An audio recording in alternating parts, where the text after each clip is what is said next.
PoE2's endgame is something many new players are excited to get to until they get one shot by a white mob on their first tough map.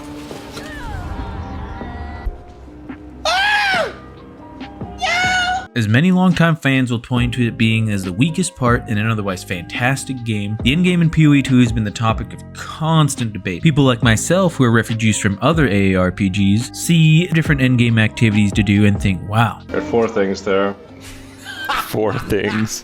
What are those things? Elon jokes aside, I'm a former Diablo player. I come from a land where you either spam orange portal or purple portal until your fucking fingers fall off. Or more recently in D4, spam obelisk, hellfire, or run in circles killing endless waves of enemies. My bar for endgame content is set incredibly low. Almost anything would entertain me. Hearing about PoE2's endgame and how it's turning gamers like Quinn69 into campaign gamers, What? I set about to finally experience the late game this season on my homebrewed build, Lich Wolf Witch. The goal I set for myself this league is I want to beat all the endgame bosses. The first boss was the one for ascending the final time, the Trialmaster. And the Trialmaster is the last thing before you get your final ascendancy points. And he looks so fucking dope. He's ready to kick my ass right here. So for optimal damage, I really want to curse, totem, hit him with my spikes, and ice shield on my boys. So I need to make sure I be getting my optimal damage rotations up. Also, for more context, all the bosses after the Trialmaster can be done on higher tiers. I just work a lot, I have full-time school, and I have so many other games asking for my attention. I figured the higher tiers can wait until next season. But holy shit, he ripped his heart out, and while I was yapping, I beat the Trialmaster. Look at that loot. Oh, yeah. None of it was actually that great. Some of it was okay, but you can actually get really good loot from this guy. But let's go ahead and cross that dude off the list. And next up was Kulemak for no particular reason. I had just ran tons of breaches, so thus had plenty of the materials. So the point of killing these endgame bosses is that they can drop pretty unique loot that only they can drop that can be really super OP. But a lot of them are going to have like requirements, like you need to get a certain amount of shards, or you need like totems or something to get in. So that's kind of the whole cool thing about the PoE endgame is, yes, they are the endgame bosses, but they still have a chance to drop really sick endgame loot. So as you can see, after fighting Kulemak the first time, this jackass respawns. So yeah, after beating him, it's like, oh hey, want to fight him again, but a little bit tougher. So what I was doing there was I was choosing a thing that made him a bit more powerful. So now he looks like he's doing some little Kamehamehas, and at first I beat the shit out of him. As you can see, he's slowly just taking a little bit longer to die each time. And now he's adding some mechanics, so it looks like he's throwing a bunch of shit all over the floor at me. And throwing Kamehamehas. I'm speeding it up here because right now my build is still, it's not honestly optimized for endgame. I was kind of just mapping. I honestly thought these bosses were going to be a pretty weenie mode. Holy shit, he's hitting me with fucking triple laser shit, and he's like, my whole board is full of shit. There's like a fucking flame thing in the middle, so things have really escalated, and he just fucking Randy Orton RKOs me from the top of the fucking ropes. His long giraffe neck, and I spawn in and instantly get death laser to death. So that was fun as shit. And let's go round 3. Come on, baby. So the nice thing about these bosses is, as I discovered in this boss fight, is you can keep doing them. So I didn't have to do any retakes on the Trialmaster. I don't know if you actually do get retakes of the Trialmaster, but this boss you at least do, and it's a good thing you do, because I keep chain dying. I guess I got killed by the wind there, like a strong gust of wind, with slowly tickling him to death as my build is definitely running into some issues. I'm just chain dying here, so definitely not smooth sailing with my build. I think almost any PoE player runs into this where you feel like your build's great, you run into something that beats the shit out of you. Then of course he won't die with the nut. Oh, look at that. That's a lot of loot though. I don't think any of it was good. And that is gonna be Kulemak knocked off the list of endgame bosses that I need to beat. So after that Kulemak fight, I was like, holy shit, I'm weak as fuck. So I made this really sick ring with bunch of max mana, has some res on it. Let's see what we can do. The damage, minion damage if I've hit recently will work on my one thing. And I roll extra res on it, which is huge. Oh my god, I got lightning res. So I'm also running that unique ring. I don't show it, but I'm running that unique ring. My other slot just mirrors my one ring. So I have to craft one GG ring, and then it's mirrored, essentially. So, and next up was Atziri. She was the new boss introduced in the Vaal Temple mechanic, and everyone simps over her, of course. So when you first find where you're gonna go, it's this cool room where these portals, they turn all red, and there's a bunch of lore and shit. You don't actually, most people don't actually fight her that much because when you're doing the new, this fucking vault room is badass, by the way. Look at all the fucking loot on the ground. And most people don't fight her because you make a Giga temple, and when you fight her, it resets some of your runes. So people farm these temples for crazy Omega, insanely never seen before loot. Oh, here she's gonna come out of the portal. I'm not gonna show you guys her titties. I'm not gonna do that, but just so you guys know out there, you can. There are titties in PoE 2, so if that's your kind of game, this is the game for you. Alright, so I'm just doing the standard rotation talked about earlier, just getting my totem down, getting that AoE. I am buttering her bread. Kulemak may have just been a fucking built different Giga Chad, or my build after getting that new ring is just infinitely stronger. Probably a little combo of both, but she gets fucking deleted extremely quickly. Oh, in her next room, this is probably where she's gonna get a lot stronger. I'm hoping. Yes, it's satisfying to just beat the shit out of the bosses, but I also like want to see their mechanics and see how cool they are and stuff like that. Oh, and here she comes. She starts jumping around. A little bit of fast forwarding here. I guess you don't really get to see my true damage potential, but I am doing pretty decent damage. Just fast forwarding through some of the more boring stuff. Oh, to get to her cool mechanics while she fucking fills up the room with mechanics, by the way. So I'm pretty sure I need to stand in this little thing of fire and not die, and while I'm doing that, my wolves just kind of beat the shit out of her. And then after a little bit, she like ends up over here doing a little cutscene thing, and she gets sucked in the wall anus. You don't want that. You don't want wall anus. But she gives us a cool medallion. Yeah, that's just and you're whining around in there. And with that medallion, we now gotta open up the loot. Let's see what kind of loot's in there. Ooh, pretty colors. I like my loot filter. But then look, you see all the blood pooling? Like, oh, it's such a satisfying effect. Oh, wait for it, wait for it, wait for it. Oh. So with that goes down Atziri, the freaking big ol' simped for boss, the poster child of this expansion.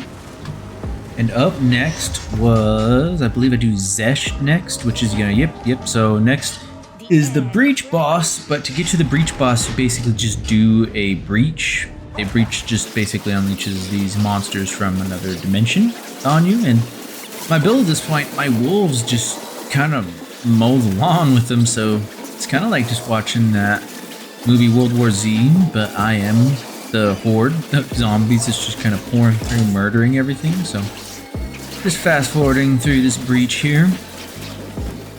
Oh, let's see, how long does this go on for? I'll probably cut this out if this goes on for too much longer.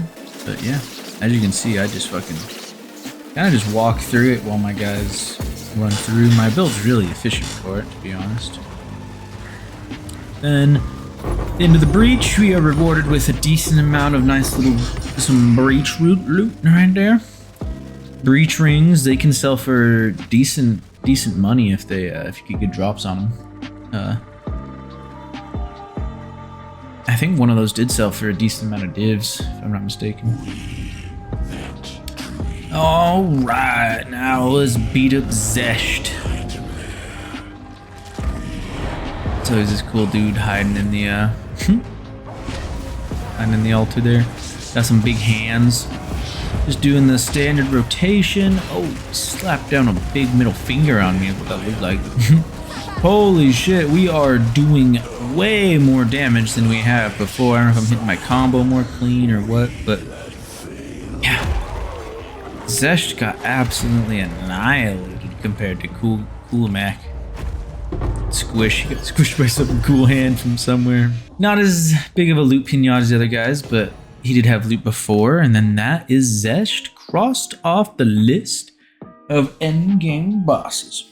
This is showing you guys me buying my spirit gem, so just upgrading my build just even a little bit further, getting my wolves up to even higher levels. Looks like they're level like 30 right now, so yeah, you can definitely get even higher. You can get way higher plus skills, but this is like what I would call like an intro level endgame build, because I'm just beating all the bosses on the easiest difficulty. I'm basically just here to experience the endgame. I'm not necessarily here to make the most OP, giga broken, kill everything in 5 seconds build. And then right here, I'm just showing you me buying the keys basically for these dungeons where these bosses are. I'm buying them with divine orbs. Where I made all my divine orbs, I'll show you real quick. I basically just run the chaos dungeon over and over again, the one where you fight the Trialmaster at the end. But if you don't fight the Trialmaster, the keys are really cheap and the loot is really great and sells really good. My build, being a summoner, is really good at doing it. So I basically farm tons of that chaos dungeon for these keys here to do these bosses. Alright, and then next up is going to be Simulacrum. Simulacrum is very similar like the Breach one, where before we fight the boss, we're going to do a bunch of waves. The waves, though, we have to choose how they get stronger, and they can really start getting pretty fucking dangerous. But just go ahead and skip right to the end here, where we're going to fight Casus and Dickhead. What's his fucking name? Omniphobia. That's his fucking name. Casus and Omniphobia. As you can see, we're fighting them with the same wave of all the stuff that we enhance. So there's just a lot of shit filling my screen right now. Just kind of running for cover, and I get exploded by something. All right, cool. And we just gotta try to find like a little corner of safety while we let our minions do their work. I am not getting my combos off. I am out of mana constantly, which means I'm taking constant tick damage from some bullshit.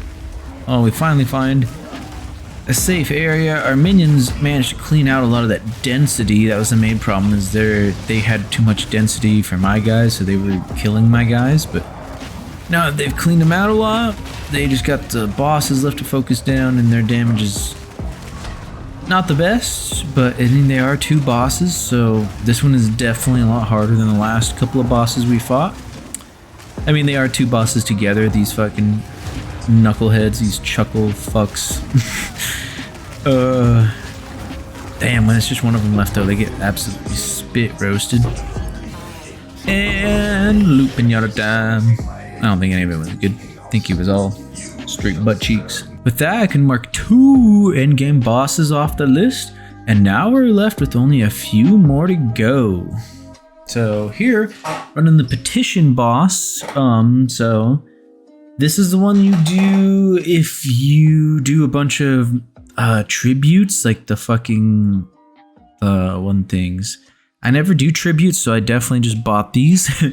They're actually kind of expensive, so I'm still, I don't know if he must drop like something really good or something, but yeah, my build here, I'm kind of just taking him to Pound Town. I paused there because I think I need to go pee or something, but then I came back, I'm like, oh, he's not dead. Oh, I have to fucking find him in this maze of shit, so I navigate this fucking, go navigating through the maze trying to find this guy, and then once I find him, he does this cool little Super Saiyan transformation into phase 2, but it really doesn't matter at all because I just beat the ever-living shit out of him. Kill him so quick. Alright, and the big finale, the big bad pinnacle boss, the Arbiter of Ash, awaited me in this cool little coliseum. Taking a nice little slow elevator ride down there. Surely some nice calming elevator music on the way. So this is the main boss. This is what it's all leading up to. Badass arena with a bunch of petrified people for all you guys who didn't have a great time against the Arbiter. And here it goes. Man, they really know how to make a scenic. Okay, so he's firing a giant death laser, which of course I gotta try to avoid. I'm actually laying into him pretty decently well here. All these effects look so cool. So satisfying. It's murdering my dogs because they just sit there and tank it. Those are the unkillable ones. The murderable ones just get one shot. These effects are really clean. They just look so nice and satisfying. Okay.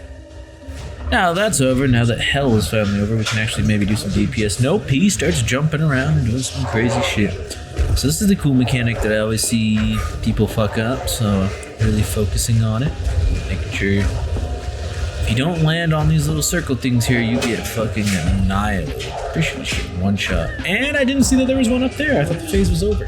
Did not even see it on my screen. So, and there was one to the north, which I just fucking missed completely. So, that's unfortunate. Alright, so take 2. Let's go. Starts by setting the Death Laser. This time I'm a lot more consistent with my combos. Make sure I get my totem, my curse. Blap. Just dodging the mechanics again. For being the pinnacle boss, boss. It does feel pretty high stakes. I like how cool everything looks for being a final boss. Oh, my wolf spawning again. I'm randomly half health. I don't even know why. Let's try to get him to phase 2 here. Slowly whomping on him. Sprouts some wings. Get some big old demon wings. Getting ready for round 2. Alright. Huge death laser that you really want to try to avoid there. Definitely not beneficial. My build definitely stacks up really good stun. He was actually right about to get stunned there when he jumped out and did this mechanic here. Oh, and he's immune to damage here. We can't hit the stun. Oh, we're so close to hitting a stun. Oh. And of course he puts, that doesn't seem fair. He puts the mechanic that I have to go to, but then casts an AoE death spell like the size of the mechanics. Like, what the fuck am I supposed to do there? So this time, 3rd time's the charm, I am locked in. I throw my curse down, I'd hit my hit, throw my totem, hit the ice armor. My dudes are going to town. Way more DPS than before. So whatever I'm doing now is so much more damage. We hit the stun. We get him basically CC locked into phase 2. We got him to literally 1 HP, it looks like. Here we go, phase 2, super quick. Alright, we hit a nice AoE on my boys. He does Randy Orton from the top of the fucking turnbuckle, but does not find my face this time. He's swinging around, the boys are just piling in on him. He's about to start doing that fucking one-shot mechanic. But this time, we are doing fat fucking damage to him. I don't know what I'm doing differently. I don't know if I'm keeping my resources up or keeping my combos, but we hit the stun, and that is the final boss of PoE2 beaten with my homebrewed build. Granted, it was on the easiest difficulty, but let's go. That boss could have taken a long time, but we can cross him off the list. Wait a second. We forgot one. I got so hung up doing stuff that yes, I did kind of forget to do the Calgruin tomb boss, so we're just gonna run here and clean him up real quick, and then we can truly celebrate our victory for defeating Arbiter. This guy is just a guy that you do for beating the Calgruin expeditions. You get his stuff for doing expeditions, but I didn't do a lot of expeditions this season. It's actually one of my favorite mechanics to do, but as you can see, after beating the main boss of the game, this guy's kind of just a walk in the park for me, just kind of a name to check off the list. He's going to have a second phase here, but after second phase, we're going to clean him up. Oh my god, he is getting cleaned up. He is getting taken to Pound Town. So with that officially cleans up all of the endgame bosses. I have actually finally officially beaten PoE2. Granted, I did not fully zone out all of my Atlas trees. That's what a lot of people like to say is fully like doing the game or whatever. I did not get level 100. That stuff I can all do in another season. This season I just really wanted to experience all the in-game content that there was. Some of you who've played PoE2 know that I did leave out the Trials bosses. I fucking hate Trials of Secumas. I'd rather fucking peel my nails back over my foreskin than than do trials. That shit sucks, which is weird because I enjoy doing the chaos trials. I just really hate the trials of Sekima. That's gonna be the end of this video. Sorry it took so long, but I am just a very busy man. I've been really trying to edit this whenever I could, but editing just gets a little tired and drawn out sometimes. So if you made it this far in the video, please subscribe. I'm a very new channel. Every single sub really matters at this point in my YouTube career. So thank you guys so much, and bye-bye.